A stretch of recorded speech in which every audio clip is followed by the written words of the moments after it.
NYC, bang, boleh review Asus TUF FX 505 DT yang menggunakan GTX 1650. Syamil Halim, habis cerah, titik.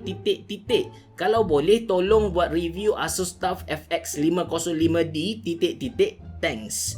Aiman S, habis cerah nak tanya Asus TUF Ryzen 7 tambah 1650 dan Iligia Raven SE mana berbaloi untuk beli? Tanda soal. Muhammad Amin, alah, titik. Mahal sangat ni, bos. Titik. Haha, titik. Yang TUF FX 505D belum lagi review ya? Tanda soal. Okey, Assalamualaikum warahmatullahi wabarakatuh. Terima kasih kepada semua audiens yang komen semua video-video saya. Saya sangat appreciate. Saya sangat berterima kasih dengan semua komen anda. At least saya tahu yang saya bukan keseorangan. At least saya tahu yang saya bukan saja bercakap depan kamera, tapi ada juga orang yang dengar saya punya bebelan ni. Terima kasih sangat-sangat walaupun anda komen first, second, last bagai itulah. Okey, balik kepada komen-komen yang saya kongsikan tadi. Ramai yang minta saya review Asus TUF yang menggunakan prosesor AMD Ryzen. So untuk video kali ni saya nak review Asus TUF FX 505D yang guna Ryzen 7 dan juga Nvidia GTX 1650. Saya tahu yang laptop ni dah pun lama publish ataupun release dekat Malaysia. Masa tu dia launch dekat Zouk. Saya pergi ke kelab malam Zouk tu bukan untuk launching tudung ya, tapi saya pergi untuk launching Asus TUF FX 505D ni. Dia Asus keluarkan semua laptop TUF gaming yang menggunakan line up AMD. Even dia punya Zephyrus pun pakai prosesor AMD lah. Dan saya tahu macam saya cerita tadi, laptop ni dah lama dijual dekat Malaysia. Mungkin ada di antara anda yang dah pun beli laptop ni. Tapi saya nak share juga result yang saya dapat. Performance untuk Asus TUF yang guna Ryzen 7 dan GTX 1650 ni, dia punya performance awesome. Tapi ada syarat dia, syarat mambang.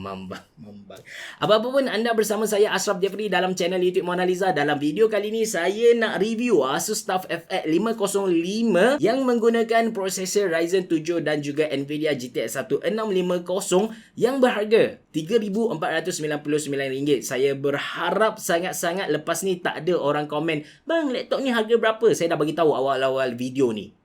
Jom.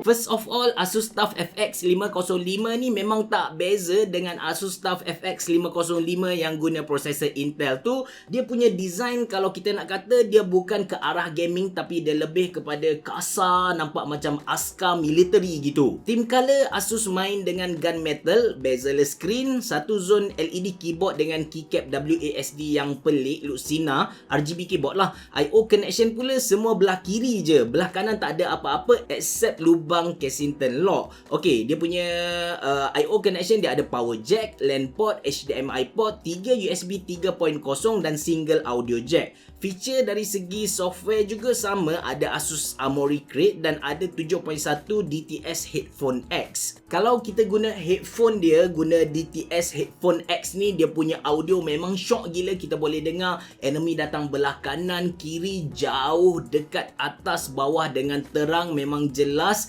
Tapi kalau kita guna dia punya speaker, level speaker dia, walaupun kita guna feature DTS tadi, dia punya level speaker tu saya boleh kata sampah lah. Tapi kita tolak tepi tentang dia punya speaker. Apa yang kita nak highlight pada video kali ni ialah tentang performance untuk laptop ni, sebab dia guna Ryzen 7 3750H dan juga Nvidia GTX 1650. Sebelum ni saya nak kongsikan dengan anda, kebanyakan laptop yang menggunakan prosesor AMD dia akan berhadapan dengan masalah-masalah driver, not compatible dengan Windows dan sebagainya. Tapi untuk Asus TUF FX 505 ni, sebab dia dah 2 bulan lebih dijual dekat Malaysia, so far saya tak dengar apa-apa masalah lagi tentang dia punya driver lah. Kemudian model yang saya nak review kali ni, dia pakai Ryzen 7 yang saya cerita tadi dan juga Nvidia GTX 1650. RAM dia pakai 4GB DDR4 2444MHz dan juga SSD Intel 512GB. First kali, of course, anda nak tahu dari segi game kan? So, ini dia result yang saya dapat berdasarkan graf ni. Ada game yang kita boleh main dengan cemerlang, naik pentas, riak dekat kawan. Tapi ada juga game yang GG macam PUBG, Assassin's Creed dan Division 2 tu.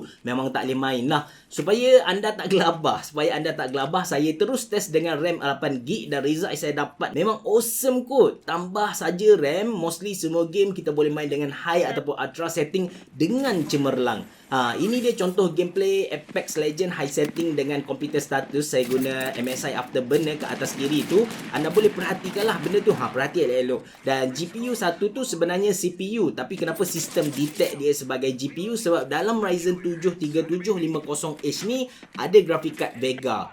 Untuk temperature macam anda tengoklah. CPU temperature dalam 85 darjah dan GPU temperature dalam 80 darjah. Laptop ni dia ada turbo boost dekat Armoury Crate tu, tapi kesan dia tak efisien sangat lah. Ini graf perbandingan suhu ketika idle, surfing internet dan juga gaming. Of course untuk dua-dua lah kalau kita guna dalam keadaan balance, dan juga kalau kita on dia punya turbo boost tu. Untuk Cinebench prosesor laptop ni saya dapat skor 1549, atas dari i7 4850HQ.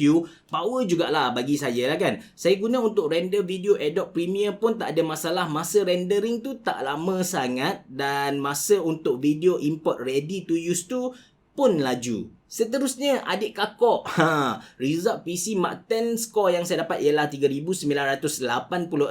Tinggi juga untuk laptop yang berharga 4000 ke bawah ni. Secara keseluruhan untuk Asus TUF FX 505 yang guna Ryzen 7 dan juga Nvidia GTX 1650 ni, dengan harga RM3,499, saya rasa Asus dah pun offer kepada kita satu laptop gaming dengan performance yang cemerlang. Dengan 4GB RAM pun kita dah boleh main hampir ke semua game dengan cemerlang. Tapi kalau nak lagi cemerlang, kita kena tambah RAM, kasih 8GB. Dia punya performance tu memang smooth, buttery smooth orang kata. Dan kalau anda ni kaki bodek mak, kaki bodek ayah, anda terus upgrade ke 16GB RAM lah. Saya percaya dengan 16GB RAM performance dia jauh lagi baik daripada 4 ataupun 8GB RAM lah. Walaupun begitu laptop ni tak adalah sempurna sangat. Ada kekurangan, macam contoh dia punya speaker dia memang level sampah, dan juga dia punya cooling system dia kalau kita compare dengan Acer Nitro 5 ataupun Asus ROG Strix, dia punya cooling system memang terkebelakang sedikit lah. Laptop ni dia ada turbo boost Armoury Crate tu, tapi bila kita on dia punya turbo boost tu tak mampu bagi kesan yang signifikan untuk rendahkan dia punya temperature. Tapi yang menyedihkan lagi, turbo boost tu just tambah bising dekat laptop ni. Saya tak pasti cooling system dia memang teruk ke ataupun AMD panas bosku. Jeng. Tapi kalau anda ni jenis tipu mak kata beli laptop ni untuk buat assignment dekat universiti tapi 24 hour non-stop gaming, saya suggest anda untuk beli cooler pad. So dengan harapan dengan cooler pad tu dapat rendahkan sikit lah temperature bila anda main game kan. So itu saja daripada saya. Kalau anda suka dengan video ni, jangan lupa untuk tekan butang like, jangan lupa untuk subscribe channel YouTube Monaliza, dan jangan lupa untuk follow saya di Instagram. Kalau anda ada sebarang soalan, cadangan atau apa-apa sahaja, anda boleh tulis di ruangan komen di bawah. Bereboh. Jumpa lagi.